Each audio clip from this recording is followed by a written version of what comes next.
Hey NBA fans, and welcome to the first ever episode of Basketball at its Best.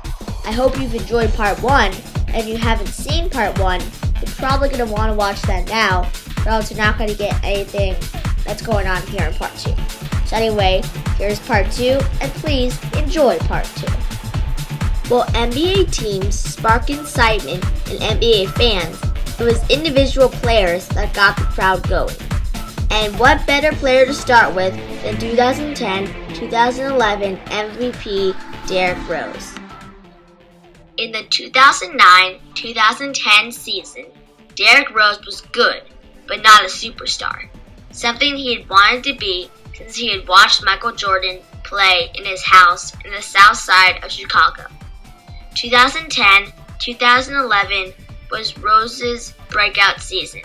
And in the second half of the season, behind Derrick Rose, the Chicago Bulls stole the top spot in the East from both the Celtics and the Heat. Derrick Rose wasn't the only one from the Bulls team who won an award, as Bulls head coach Tom Thibodeau won Coach of the Year award in his first season as a head coach.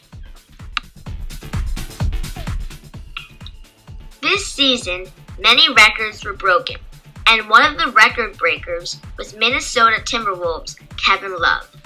Kevin Love was not exceptionally tall, but he actually out-rebounded Dwight Howard this season. Love was a great rebounder, and though he couldn't score at will, his determination gave him plenty of put-back buckets. He was most dangerous inside, but he had a great three-point percentage, and he was almost as intimidating from behind the three-point arc as he was inside. Soon, Kevin Love put up so many scoring and rebounding numbers that Love began to produce a long double-double streak, and eventually he surpassed Moses Malone's double-double streak, and now Kevin Love holds the record.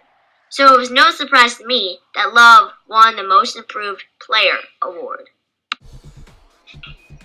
This season, Ray Allen broke Reggie Miller's record for the most three-point shots made. It happened in a game versus the Los Angeles Lakers when Allen hit the record-breaking three. Allen continues to shoot threes, and with every three-point shot he makes, he creates a new record.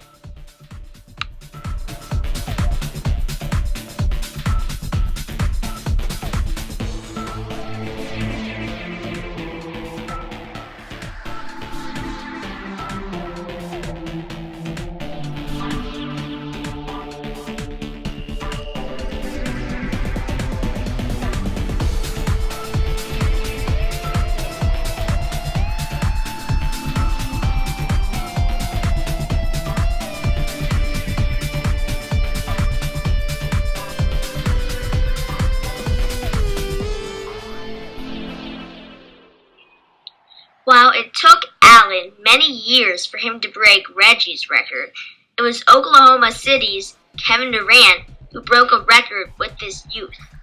Kevin Durant had always been a scorer. He was the main scorer for Montrose Christian High School, and he was a big scorer for Texas. So it's no surprise that Kevin Durant's record isn't scoring. Last season, Kevin Durant scored threes, dunks, mid-range jumpers, and off-the-dribble shots, and easily became that season's scoring champ.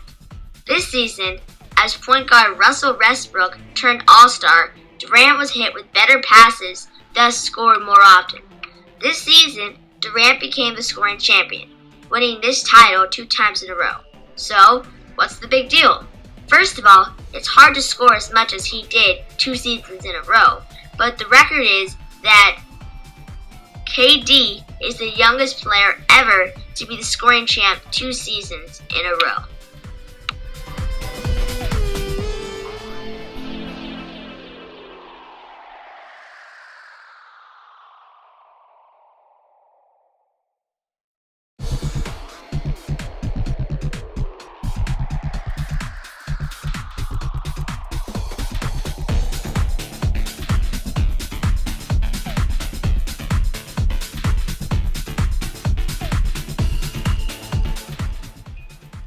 But offense didn't win all the awards or break all the records, as Dwight Howard became the first person in NBA history to win back-to-back-to-back or 3 consecutive Defensive Player of the Year awards.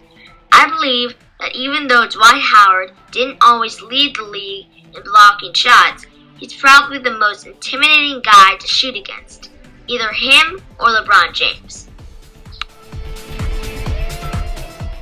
This season was very fun to watch, but probably the most exciting player to watch, besides Derrick Rose, is Rookie of the Year Blake Griffin of the Los Angeles Clippers. Blake excited the crowd, and as you're watching his highlights now, you probably can't even sit down.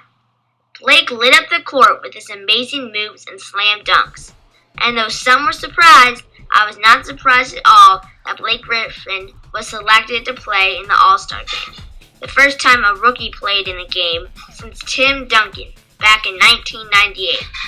Blake won the slam dunk contest, and to some, Blake is considered the most fun player to watch, even more fun than D. Rose. We've talked a lot about players and teams, but now let's talk about the evolution of the game. This season, the biggest change was probably how tightly the refs would call a technical foul. It used to be when players started talking to the refs, they would get tech. Now players can't shrug their shoulders, shake their heads, laugh at calls, put their arms up in a way that says, "What are you talking about?" or even do certain celebration moves without getting a tech. While most players hated this new rule, it wasn't just the players, it was the fans and media who hated it too. But I still don't think it was enough hate to change this rule this coming season. While players remained mad about this rule, a rivalry built up. It was between the Celtics and the Heat. The Celtics had remained hot while Miami had gotten better. So on November 11th, 2010, it was a rematch of the opening day game. Unfortunately for the Heat, Ray Allen got hot and put on a shooting clinic while Rondo racked up a ton of assists. And for the second time in a row, the powerful Celtics beat the Heat easily.